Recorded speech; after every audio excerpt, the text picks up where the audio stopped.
Diceritakan di suatu tempat antah berantah di sebuah desa kecil yang sepi penduduk, tinggallah laki-laki berusia 40 tahun yang tidak kunjung menikah.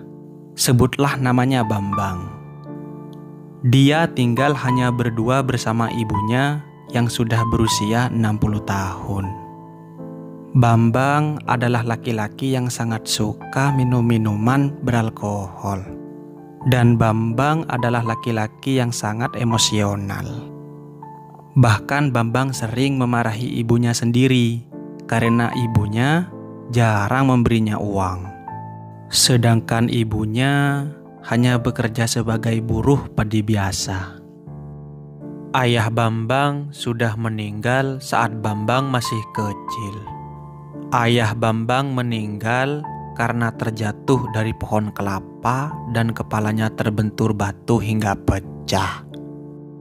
Semua tetangga Bambang sangat takut jika Bambang sedang marah. Bahkan Bambang tidak segan-segan untuk mengeluarkan golok atau parang kepada tetangganya yang ikut campur dengan urusannya.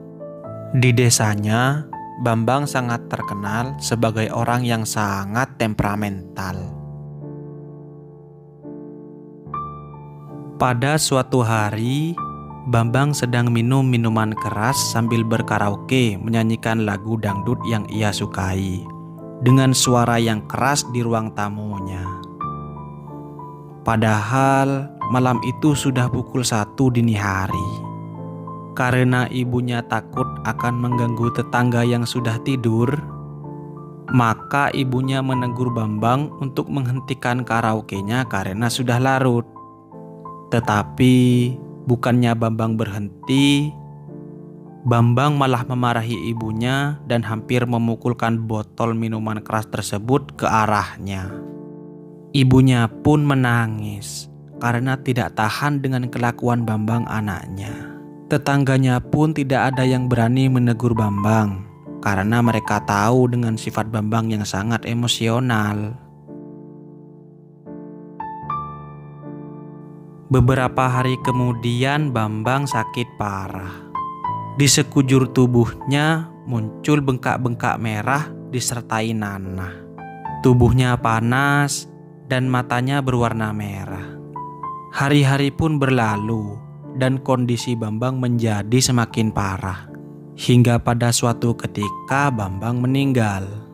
Setelah diperiksa sebab kematiannya oleh dokter yang tinggal di daerah sekitar desa, dokter tersebut menyarankan agar jasad Bambang dimakamkan menggunakan plastik.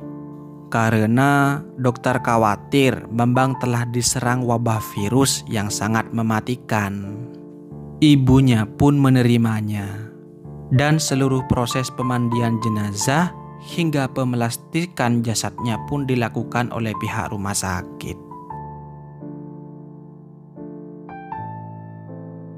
Jasad Bambang dimakamkan di dekat desa di sebelah makam milik ayahnya.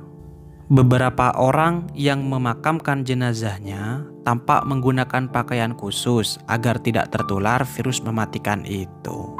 Karena sewaktu hidup Bambang adalah orang yang jahat terhadap orang-orang sekitar, maka proses pemakaman hanya dihadiri oleh keluarganya saja.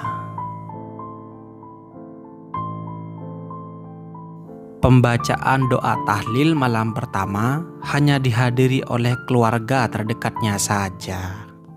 Malam hari itu sangat dingin. Paman Bambang yang datang dari desa sebelah pergi ke kamar mandi untuk buang air kecil. Namun tidak disangka-sangka saat Paman Bambang membuka pintu kamar mandi itu, terlihat sosok bayangan yang berdiri menatapnya dengan mata merah yang hampir keluar. Dan sekujur tubuhnya pun diselimuti oleh plastik. Paman Bambang pun ketakutan dan lari terbirit-birit lalu menceritakan kejadian itu kepada orang-orang di rumah tersebut.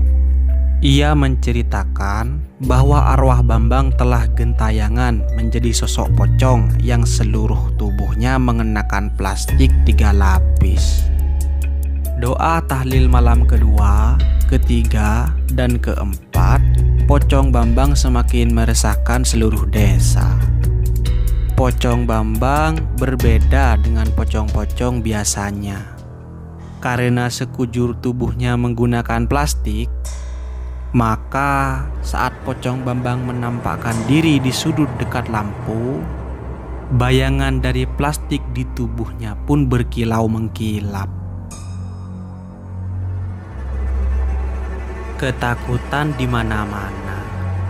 Hingga pada akhirnya Ibu Bambang memutuskan untuk melakukan pengusiran arwah dengan doa oleh tokoh agama di sekitar sana. Sore hari sebelum matahari terbenam, ibu beserta keluarga terdekat dan tokoh agama tersebut berdoa di kuburan Bambang. Mereka mendoakan Bambang tenang di alam sana dan agar tidak mengganggu warga desa lagi. Proses mendoakan Bambang tersebut pun selesai. Akhirnya setelah malam itu dan malam-malam selanjutnya, Bambang tidak pernah gentayangan dan mengganggu warga desanya lagi.